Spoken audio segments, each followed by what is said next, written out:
और आनंद में अंतर है। सुख हमारे तन को मिलता है। इन सुविधाओं से क्या होता है, हमारे पास जो कुछ भी वस्तुएं हैं उनसे हमें सुख मिलता है और सुख इस शरीर को मिलता है। सुविधाएं हम शरीर को देते हैं, मन को नहीं।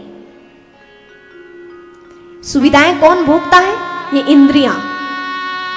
कानों को अच्छा अच्छा सुनने को चाहिए, वैज्ञानिकों ने साउंड बना दिए, कानों को इंद्रिय आनंद ले रही है, श्रवण कर रही है, ये कानों को सुख मिल रहा है।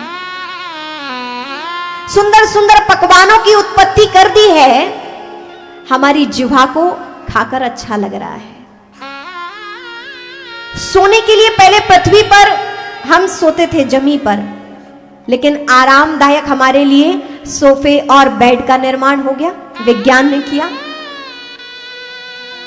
हम पैदल चलते थे, लेकिन उसके बाद गाड़ियां, ऊपर से उड़ान होते हुए, यानी सुविधाएं हमारे पास बहुत हो गई हैं। ये सारी सुविधाएं किसके लिए हैं? इस तन के लिए है, इंद्रियों के सुख के लिए है। सोफा सेट है, सब चीजें सेट है, लेकिन हमारा मन अपसेट है। हमारा बाह्य सब कुछ सेट है, लेकिन हमारा मन अपसेट है।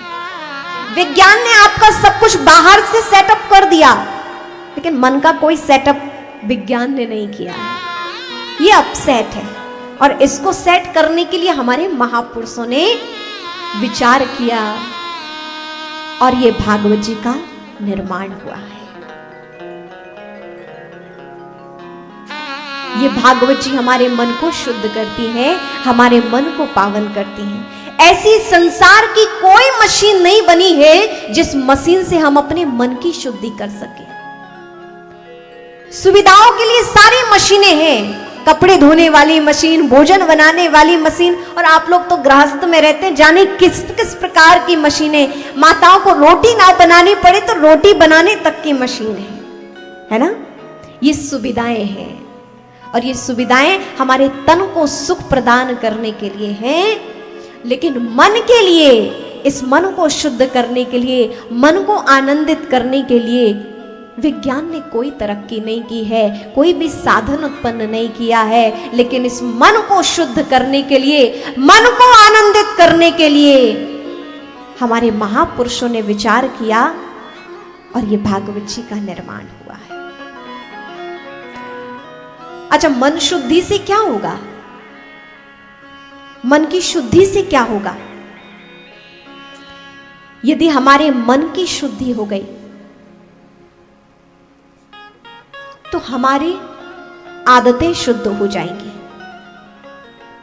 हमारी आदतें शुद्ध हो गई तो हमारा चरित्र शुद्ध हो जाएगा, और हमारा चरित्र शुद्ध हो गया तो हमारा जीवन शुद्ध हो जाएगा, और हमारा ये जीवन शुद्ध हो गया तो ये हमारा जन्म सफल हो जाएगा, और ये जन्म सफल हो गया तो जन्म जन्मांतर हमारे दिव्य बन जाएंगे। सबसे बड़ी बात है, नींव है हमारे मन का शुद्ध होना, और इस मन को शुद्ध करती है श्रीमद् भागवत। तो ऐसे मन के शुद्धि का साधन श्रीमद् भागवत कथा है। और जिसका मन शुद्ध हो गया, इस मन को शुद्ध क्यों करना है? क्योंकि भगवान इस मन में वास करते, शुद्ध मन में, शुद्ध हृदय में परमात्मा का वास है। कि जिसका मन निर्मल हो जाए, समझो राम जी का वास उसके हृदय में है, परमात्मा का वास उसके हृदय में है। और वास्तव में भी जिसके अंदर पवित्रता है वो वैसे भी परमात्मा तुल्य है, परमात्मा का वास उसके हृदय में है। हमारे वेद कहते हैं ब्रह्मविद ब्रह्मैव भवति। जो ब्रह्मविद ब्रह्मैव भवति का मतलब है, जो परमात्मा को जान ले वो परमात्मा के समान हो जाता है। जो परमात्मा को जान ले वो परमात्मा के समान हो जाता है। फिर उसमें और परमात्मा में कोई अंतर नहीं रह जाता। और जानता कौन है? जिसके मन में निर्मलता आ जाए। निर्मलता का क्या मतलब है? निर्मलता कैसे समझ में आए कि हमारा मन निर्मल हो गया है?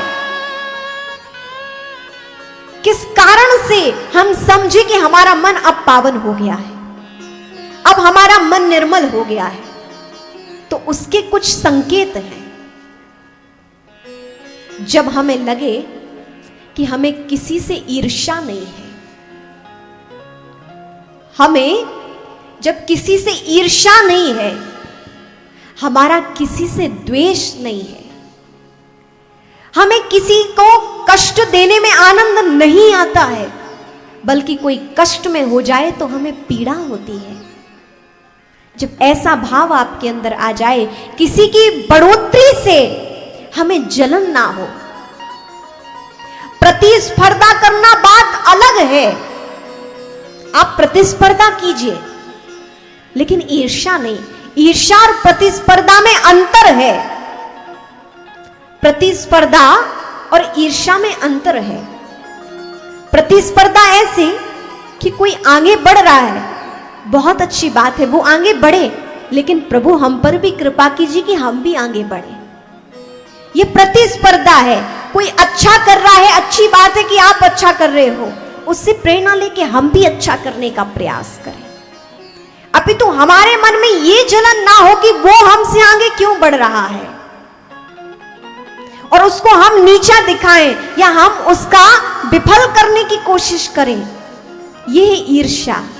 और प्रतिस्पर्धा क्या है कि कोई आगे बढ़ रहा है, अच्छी बात है, प्रभु हम पे भी कृपा करें, हम भी आगे बढ़े, हम भी प्रयासरत रहें, हम भी प्रयास करें। प्रभु ने उसको इतना दिया, अच्छी बात, प्रभु हम पर भी कृपा करो, हमें भी प्रदान करो। ये नहीं कि उसका समाप्त हो जाए और हमें मिल जाए, ये ईर्ष्या है। जब हमारे अंदर से ईर्ष्या समाप्त हो जाए, द्वेष समाप्त हो जाए, हमारे मन में किसी को पीड़ा देने का भाव ना आए, सब हमें प्यारे लगने लग जाएं, सब में हमारा अपनत्व का भाव आ जाए, समझो हमारा मन निर्मल हो रहा है, हमारा मन पावन हो रहा है। और जब ऐसा हमारा मन हो जाता है तो परमात्मा की कृपा हो जाती है, परमात्मा का वास हमारे हृदय में हो जाता है।